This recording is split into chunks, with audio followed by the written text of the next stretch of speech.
is run by a bunch of investment bankers, and Morningstar's their modus tools can help make operandi.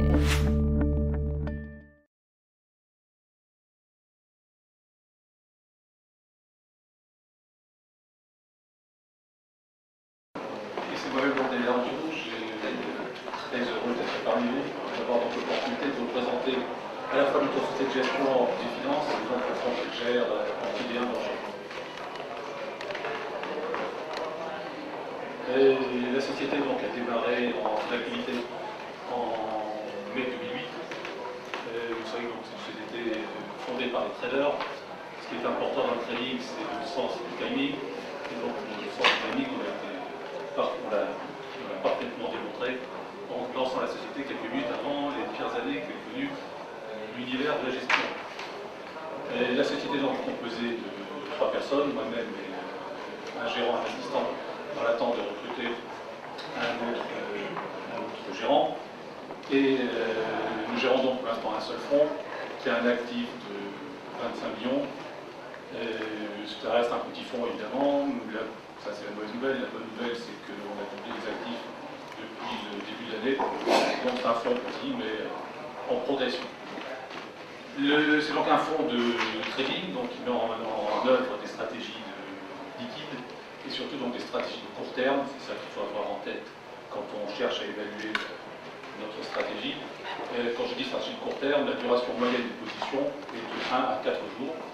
L'objectif général de notre activité est de multiplier la performance par la multiplication de trades gagnants de très court terme.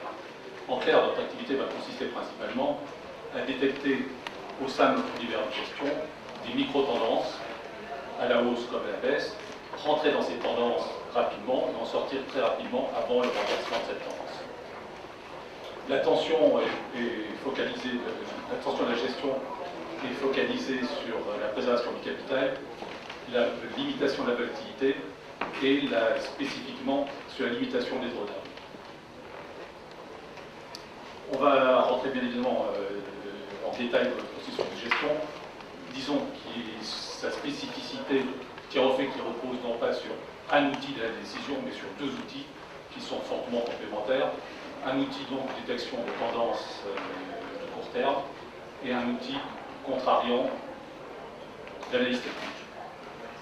Alors l'idée générale, c'est qu'il y a une combinaison, une association créatrice de valeur, une association de ces 2 modèles, qui se fait sur un principe très simple. Le premier modèle va sélectionner les positions et le second va les développer. C'est ça donc la spécificité de notre processus. Et l'idée générale donc, est de générer des positions équilibrées entre positions longues et short et les déboucler rapidement en fonction d'objectifs prédéterminés. La durée moyenne des positions est de 1 à 4 jours, donc, comme je vous l'ai dit, et l'objectif est de faire des gains en fait de 2 à 3%. Donc tout repose sur 2 choses.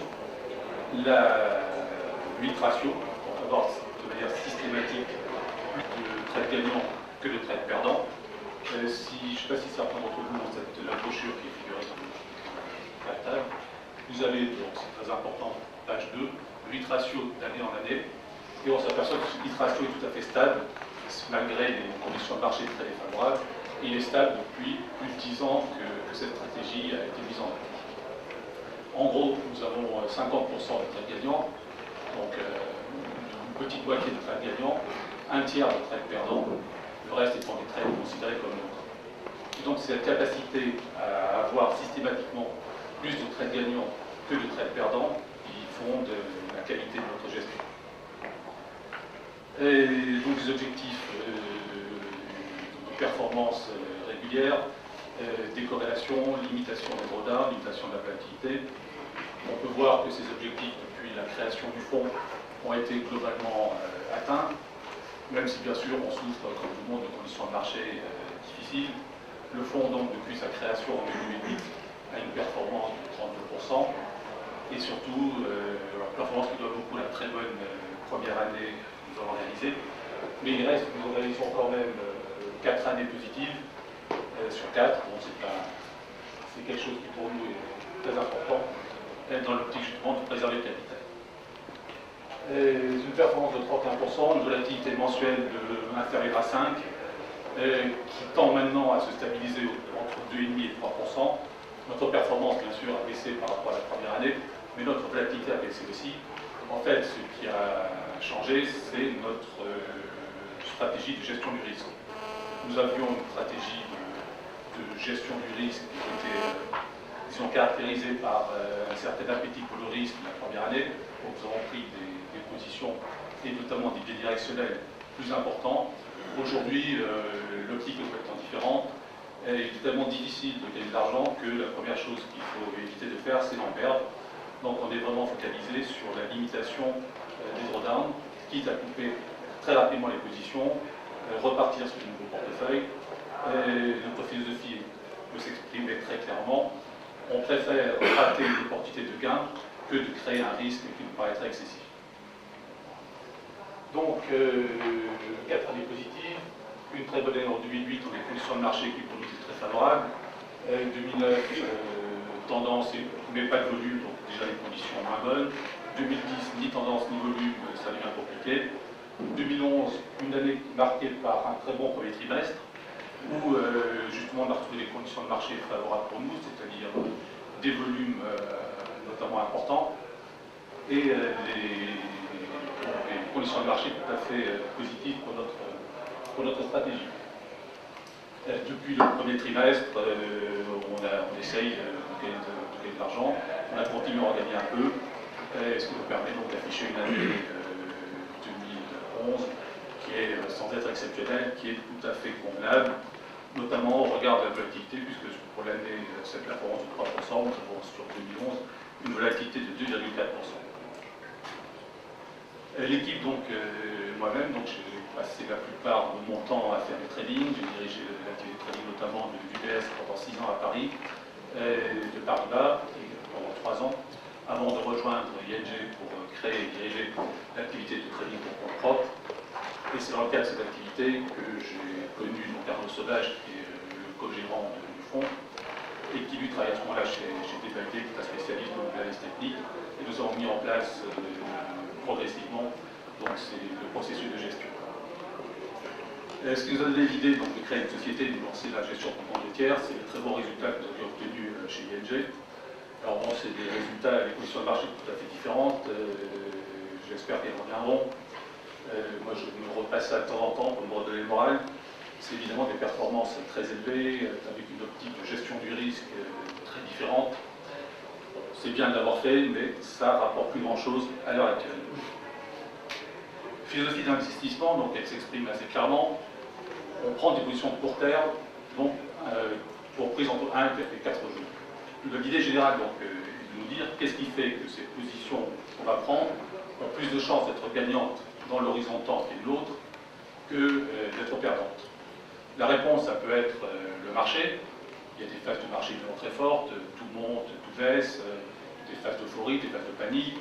Mais bon, ces phases-là ne sont pas les phases habituelles. Souvent, le marché a aussi des micro-tendances. Ce n'est pas ça qui fait une performance récurrente. L'autre élément susceptible de faire varier donc, les titres en position dans notre horizon de temps, c'est bien sûr un intérêt particulier pour le titre, soit un intérêt lié à une spéculation sur le type event-driven, ou simplement des résultats. Mais là encore, on s'aperçoit que ceci, les résultats par exemple, c'est seulement 4 fois par an, et ça ne peut pas être le moteur principal de l'évolution des marchés, toujours dans l'optique qui est la nôtre, l'optique de court terme. Ce qui apparaît pour nous comme élément prépondérant pour l'évolution des titres ensuite, c'est ce qu'on appelle les rotations sectorielles, c'est-à-dire la capacité qu'ont les grosses gestions, en fonction de scénarios macroéconomiques précis, d'opérer des allocations sectorielles, d'acheter un type de valeur pendant plusieurs jours et vendre en face un certain nombre d'autres titres. Donc de créer en permanence ces allocations sectorielles et dans un horizon de temps qui correspond très précisément à l'horizon de temps de détention de nos positions. Donc notre stratégie d'investissement consiste à tirer le profit de ces rotations sectorielles dans une optique probabiliste et bien sûr de court terme, puisque l'horizon de nos valeurs, de détention de nos valeurs, c'est quelques jours. Comment se fait donc cette détection des micro-tendances? Elle se fait, c'est la première étape de notre stratégie d'investissement, qui est le modèle de train de feuille. Alors, si vous avez le trend following, j'en parle rapidement, ça vous montrer bien sûr le développement plus important. C'est un système original, c'est un système de pure valeur relative par rapport au marché.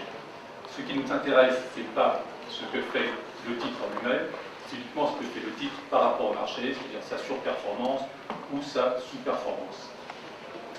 Le gérant va se porter acheteur de titres qui donnent des signaux de surperformance et vendeur de titres qui donnent des signaux de sous-performance. Alors en quoi est-ce que c'est différent? Je vous donne un exemple très simple. Prenons un titre qui gagne 1% un jour et 1% encore le lendemain. Donc on voit classiquement le début d'une tendance positive. Mais si pour nous, le marché a gagné 1%, 2% le même jour et 2% le lendemain, on verra au contraire la mort d'une tendance de sous-performance. Et au lieu de se porter acheteur de ce titre, on aura plutôt l'occasion, à condition qu'un certain nombre d'autres critères soient remplis, de se porter vendeur de ce titre. Donc c'est une optique tout à fait différente, qui est de s'intéresser donc uniquement à la valeur relative. Le processus donc, se déroule en 3 étapes, je passe assez rapidement. Ce qu'on va suivre, donc, ce n'est pas le titre lui-même, mais le titre divisé par l'indice de référence, qui est pour nous l'Eurostoxx 50. Donc c'est pour nous la meilleure manière de traquer à la fois la surperformance et la sous-performance, et surtout donc de mesurer ce qui est important pour nous, c'est-à-dire l'intérêt réel des investisseurs. Notre idée, c'est qu'on va rentrer dans une tendance, et cette tendance est censée se poursuivre pendant 2, 3, 4 jours, parce qu'il y a un intérêt réel des investisseurs dans le cadre de ces rotations sectorielles, et ça doit nous donner donc une probabilité de gain supérieure à la probabilité de perte. Et encore faut-il donc que ces rotations sectorielles aient lieu, et on voit donc évidemment ce qui explique aussi les contrats de performance.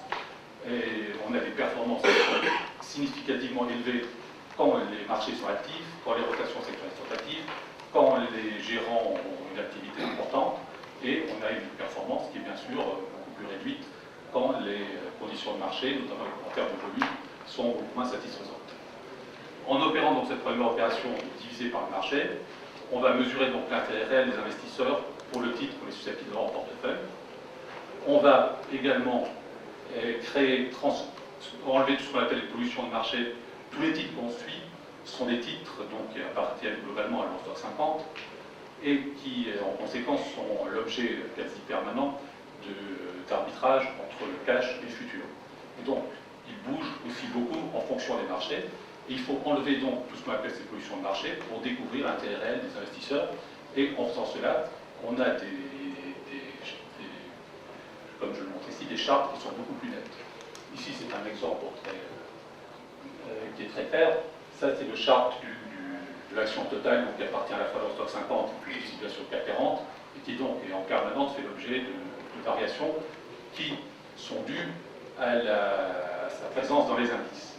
Donc, si on regarde donc, le titre total, on voit qu'on aurait sur un horizon de temps de 3 semaines 10 signaux qui fait que ça rend notre stratégie inexploitable.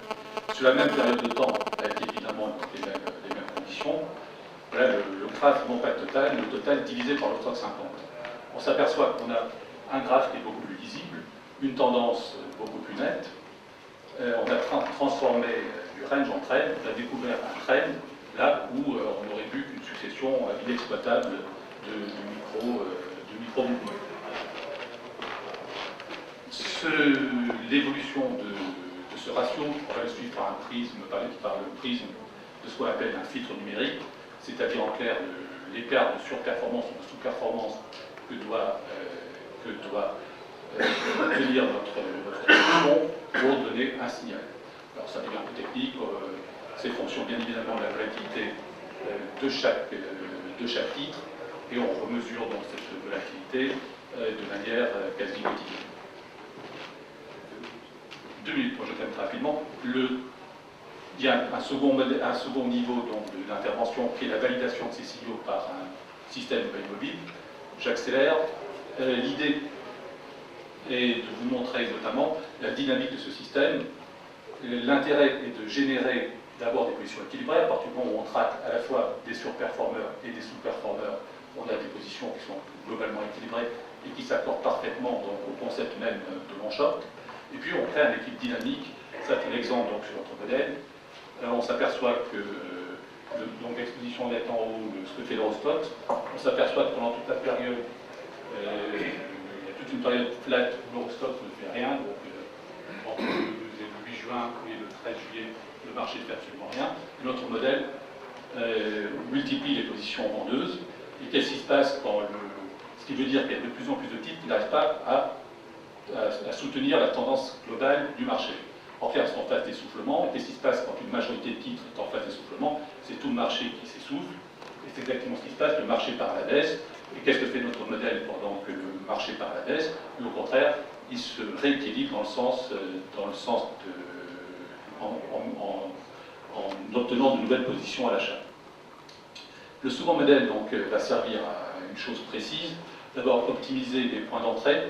En clair, on définit pour chaque titre un range, c'est-à-dire un niveau de support, un niveau de résistance. Et en fonction de l'emplacement du signal au sein du range, on va éliminer un certain nombre de signaux parce que leur downside sera supérieur à leur upside.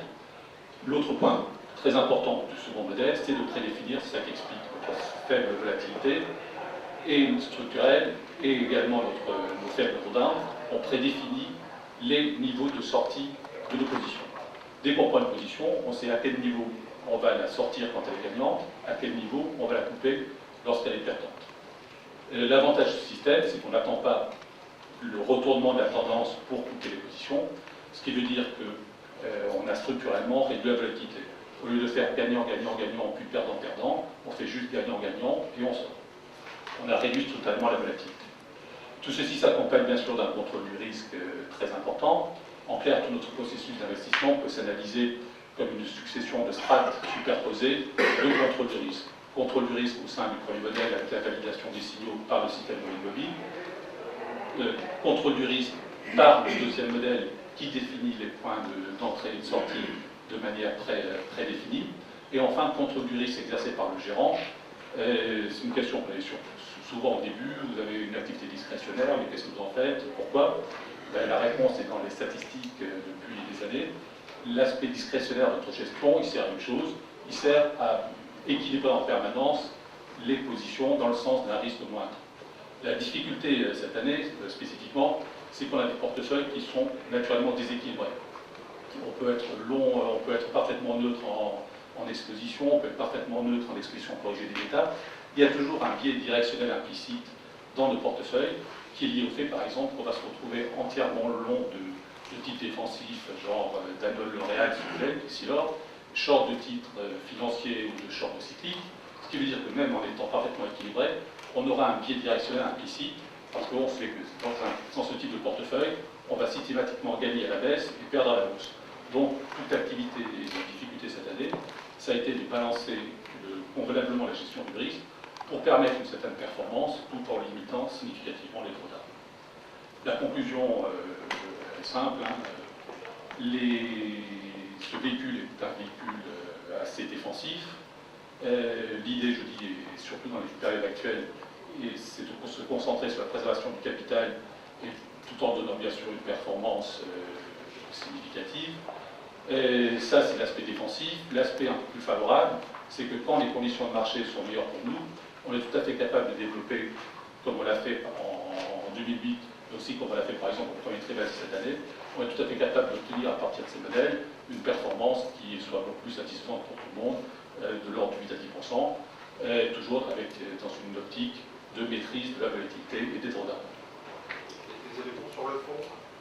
Alors les éléments sur le fond, un fonds UCIT 3 de droit français, pour rendre la chose, le fonds est donc très liquide, donc c'est normal que nous ayons c'est-à-dire, le fonds, sa stratégie est très liquide, donc on répercute cette liquidité de la stratégie dans la liquidité du fonds qui a une valeur journalière, une valorisation journalière. Le fonds, comme je dis, donc fait à peu près 25 millions. Les performances, vous les avez. Les positions dépositaires RP Silexia, valorisateur de RP Silexia, Prime Broker, Crédit Suisse, New Edge, Morgan Stanley.